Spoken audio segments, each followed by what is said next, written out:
goodness, I felt that even land.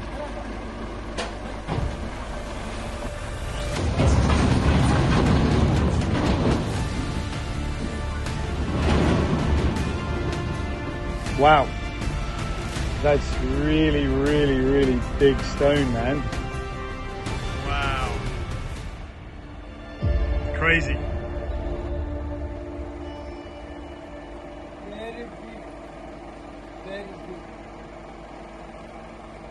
We are about to enter into what I can only think is going to be some of the most challenging days of the build. Yesterday we had that enormous delivery of stone and my goodness, it was quite something. New stone has arrived. Now we've been waiting, I think, 2 weeks for it to land on site, which is why Marcus and the rest of the fellas have been doing other bits and pieces, other smaller jobs, just to keep going, you know, keep the project moving forward. Well done them, they've done a great job with that. And what we're getting delivered today is big stone that's going to need to be worked when it's here. Those blocks are the size of small houses. I'm actually, oh my goodness, I felt that even land.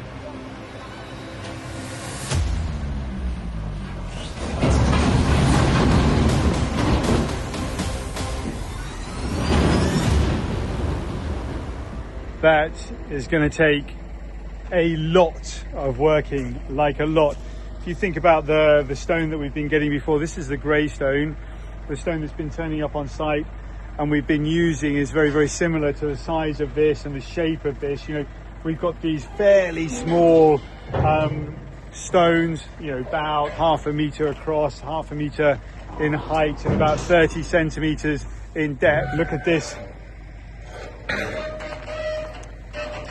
They are so big.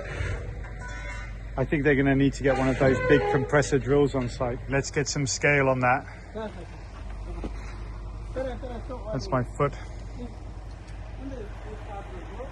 They are huge.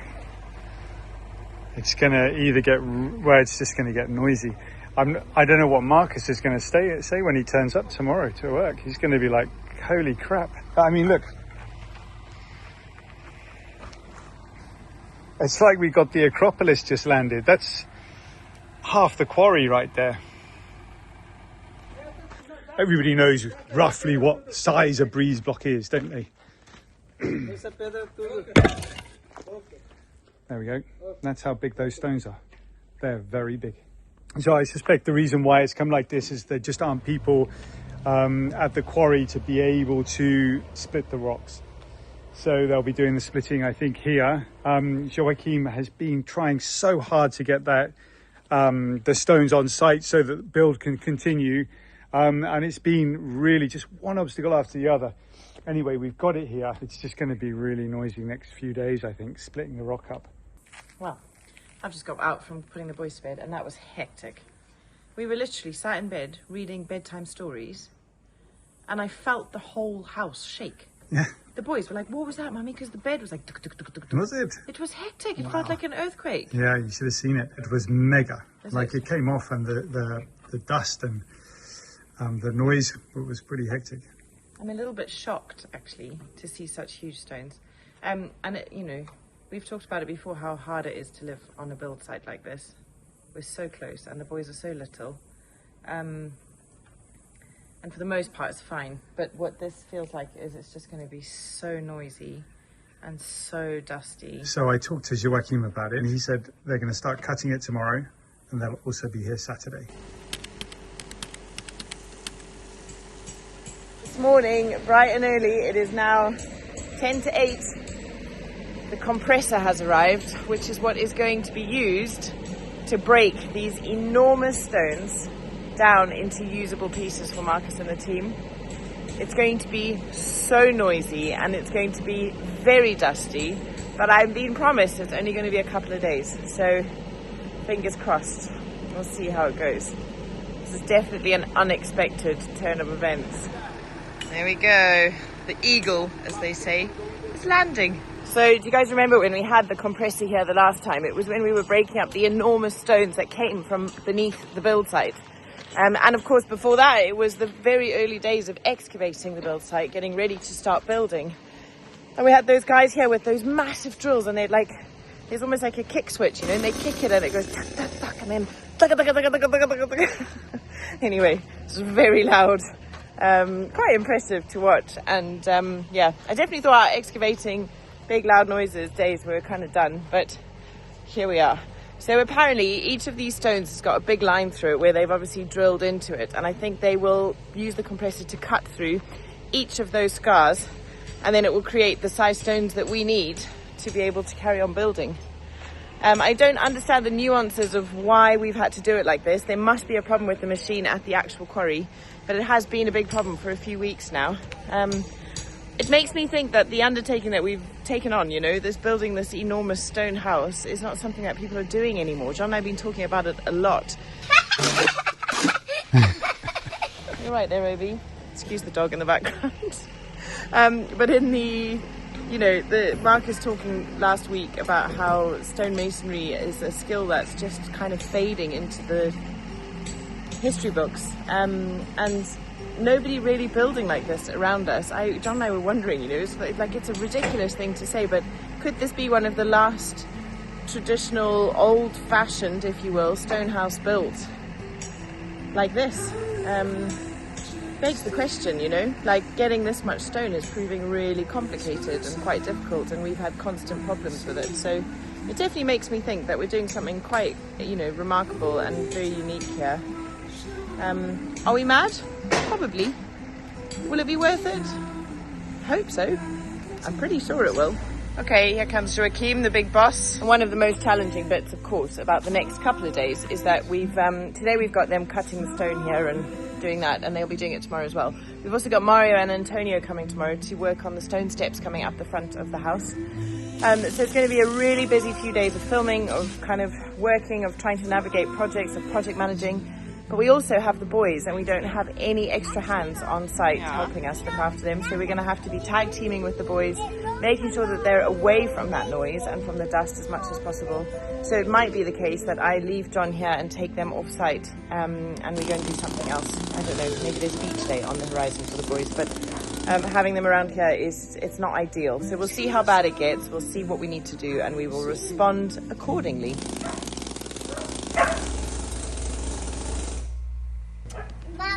Little box is air coming out of it, so when it goes, the air comes.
Okay, I don't know, it's one of those days, isn't it? Super duper busy.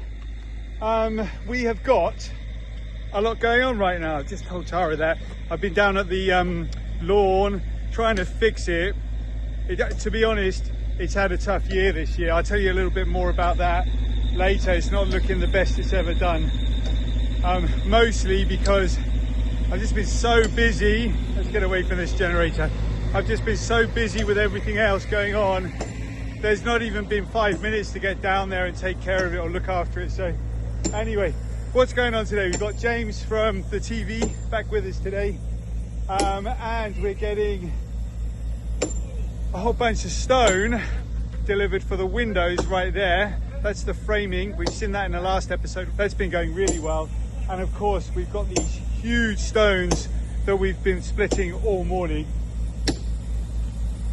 To be honest, it looks like it's going to be jolly hard work.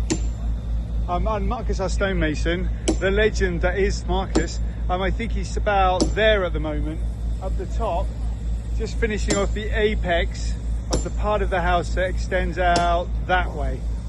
And then hopefully we can start putting in some coving around the top of the house. That'd be pretty exciting, wouldn't it? So earlier I was really panicking about the noise of this drill. It's not as bad as the other one that was here at the very beginning, but it is still really loud.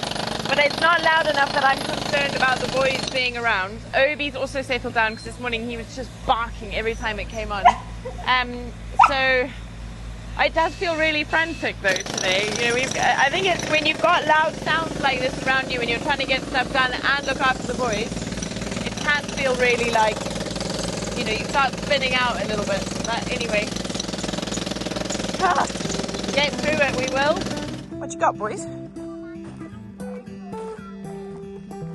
Can't find more carrots. Oh, that's a good one. Boys, I think they could have done with a little bit longer. What do you think?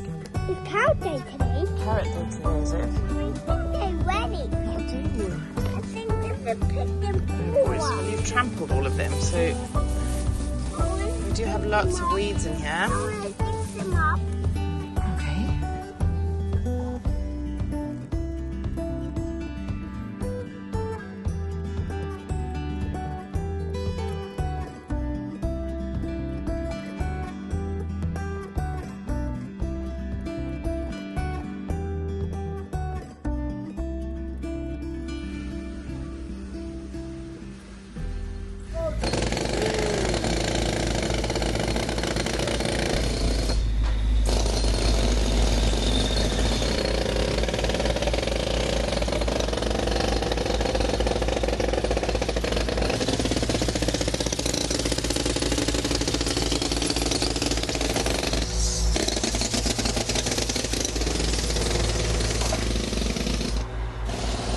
Coming into the front windows, guys, how exciting. So if you remember, these windows have been cut ready for these frames to go in.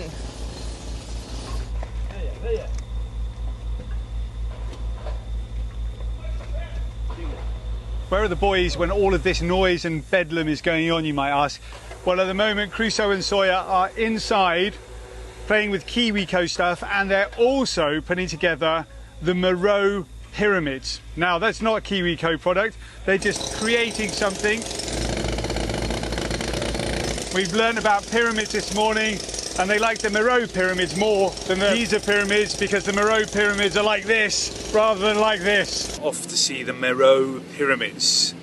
Sudan's the #1 tourist attraction. Life has changed so much for me over the last few years, and whilst I might still be making videos, I'm not chasing adventure all around the world anymore. I'm just chasing kids around a farm. Of course, I wouldn't change that for the world, but it would be definitely remiss of me to say that it hasn't been challenging at times to go from being who I was to a dad. The adventure and the journeying, the things that really defined me as a young man seem to be a forgotten memory now, and in amongst the stress and the chaos of building here in Portugal, it can feel a little bit overwhelming. Honestly, it hit me most when I became a dad, when Crusoe was born, one of the best days in my life. But it was such a huge life shift, and it's been one of the hardest and most rewarding things I've ever done. I really struggle with letting go of who I used to be and becoming this new, better person, less selfish, more invested in family life. Part of that battle was accepting the need for help, and it was around about then that I came across BetterHelp. I'm so grateful that today's paid partner, BetterHelp, came into our lives. It was only through talking to someone and getting help that I managed to understand what being a dad was all about. I'm definitely not that guy who would accept therapy without a little bit of a push, so I'll admit that it was a bit of a struggle to take that advice. Having an unbiased participant in my mental meanderings helped me identify ways to deal with stress more than jumping on a bus and